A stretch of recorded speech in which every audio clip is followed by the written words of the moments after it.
What is the deal, beautiful people? Welcome back to the channel. My name is Ramon, and on this channel, we talk about any and everything photography.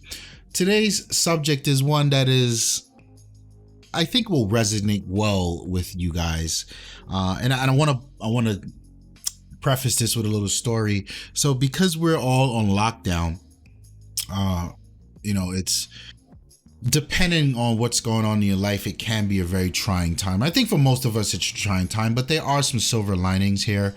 And one is, I get to spend a lot more time with my wife, and I'm quite enjoying that. And she's also doing a few of the things that she always wanted to do. And one of those, I guess within reason, right? Because you can't go outside. One of those is cooking more. And I mean, she's always cooked, but now she can take her time and think about things to cook and how she wants it and really fine tune it. And she's really enjoying that process. And she's asked me numerous times to teach her some of the photography skills so that she can take that extra step of pride in her cooking and post it on Instagram.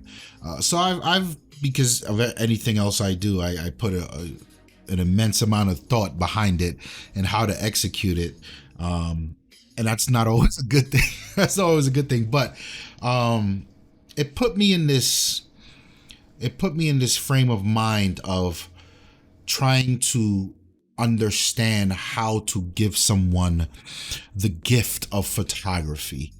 And ultimately I came to the realization that guys, photography is fucking difficult. There's no way to spin it. It is so difficult to teach it to someone. And I'm not a professor. I don't have a structured criteria to help me do so. So I've got to go about it using the tools that I have. And my God, it is a very daunting task. One thing I think makes it easier is the fact that almost everyone has a camera already and has had some experience with this. And I'm talking about smartphones, right? And I've seen some of the images that she's used. She's taken with her phone, and they're fine. And it's all about fine tuning that entire process and the end result of what she has. So my direction really is to put an actual camera in her hand and make it a little more complex, make it a little more real.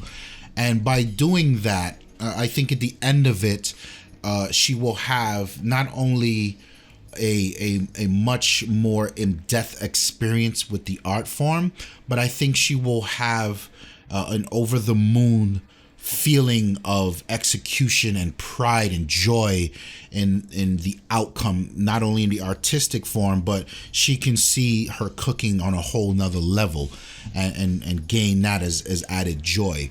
The first, and I broke this down into 4 or 5 steps, probably about 5 I got listed here.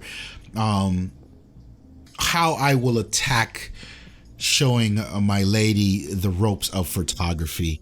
The first is understanding storytelling.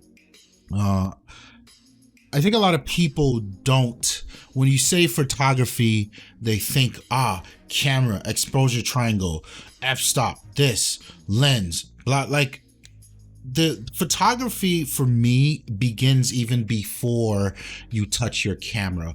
It's about a story. It's about storytelling. And I've learned this quite early on in my journey because I chose to start my photography journey with the technical aspect, right? And that's mastering the camera or trying to master the camera.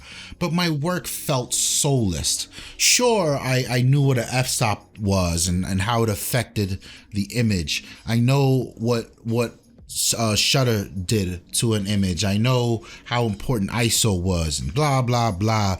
But then when you look at the images, an hour in after fucking with something in Photoshop and just going to the bathroom and coming back like, this image is boring. What the fuck am I doing with my life? Right? After doing that for about 2 years, you start to really pivot. Well, I started to really pivot. It's not about the technical part. It's about the story. What even am I trying to say here? What is it that I want you to see when you look at this image? That's the most important thing. And that's what I have to teach her about photography. What are you trying to say? What's the story here? The second bullet point I have is composition. Composition is probably the most important tool in photography. After you have identified your story, what you chose to capture, you need to figure out how to capture it, right? Because there's so many different ways that you can capture the same subject, and these many different ways all give a different vibe. They all say something different. I think one of the things I like to say to a lot of my subjects before I start shooting, because I shoot a lot of female subjects, I like to empower them, and I tell them, hey, we're gonna go through a list of compositions here, and I tell them about Da Vinci. And Da Vinci always believed, or one of his cornerstones was, a woman should always be shot at a downward angle, 45 degrees, and that lends them to a very submissive. It feels very submissive. It's a point of view of a man looking down on a woman, and it gives them this very soft and appealing look. And say, sure, we're gonna do that, but we're also gonna break that, which means we're gonna go in a very modern Play-Doh stance. We're gonna get down low, and I'm gonna shoot you up high, and it makes you look powerful. It gives you a lot of stance as a figure.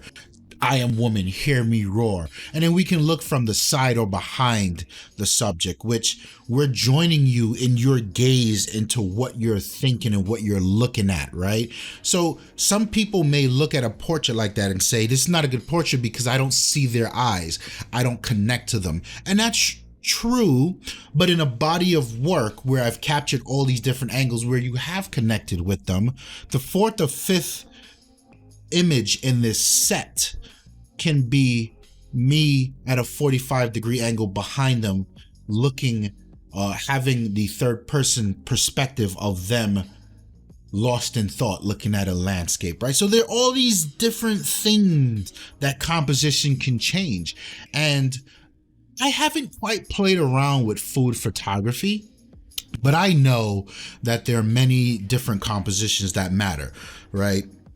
Based on, and by the way, not only composition of how you capture the image, but it's composition about how you present the food, right? You can go straight down from the straight down perspective from the top up. You can go 45-degree angle. You can go right next to that plate. It all depends, and I'm quite looking forward to explaining this to her and being on that journey with her, because it's also another part of understanding composition to me in another genre of photography.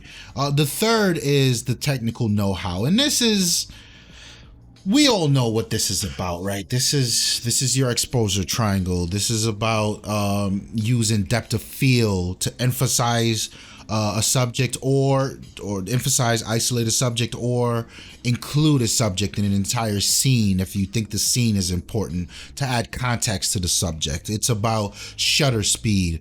Thinking about food, you would want a high shutter speed to capture the pizza man flipping the dough, or you may want a slower shutter speed where you can freeze his hands in the motion, but the dough is moving to actually show motion, right? So there's all these different tricks that the technical aspect can teach you, and I'm looking forward, which I think may be kind of the easiest part of teaching that journey to her, because I have a fairly good understanding of it, and I think if someone holds your hand through that process, it's generally easier than you going out and having to figure it all out yourself.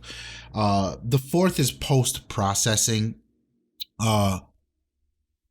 Post-processing is such a difficult one to explain to people, because people seem to have the perspective that images are made or broken in post-processing. I don't think that's true at all.